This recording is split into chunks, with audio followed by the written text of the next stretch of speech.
భగవద్గీత 2వ అధ్యాయం సాంఖ్యయోగంలోని 6వ శ్లోకం. న చైతద్విద్మః కతరన్నో గరియో యద్వా జయేమ యదివా నో జయేయుః యానేవ హత్వా న జిజీవిషామ స్థేలవస్థితాః ప్రముఖే ధార్తరాష్ట్రాః.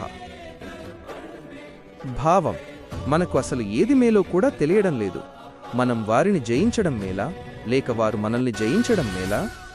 ఎవరిని చంపిన తరువాత మనం జీవించాలని కూడా అనుకోమో అటువంటి ధృతరాష్ట్రుని కుమారులు మరియు వారి పక్షం వారు యుద్ధరంగంలో మనకు ఎదురుగా నిలబడి ఉన్నారు.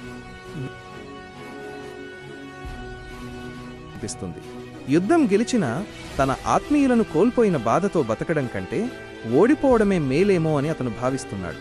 ధర్మం వైపు నిలబడాలా, లేక బంధుప్రీతి వైపు మొగ్గు చూపాలా అనే సందిగ్ధంలో అర్జునుడు ఉన్న సమయమిది.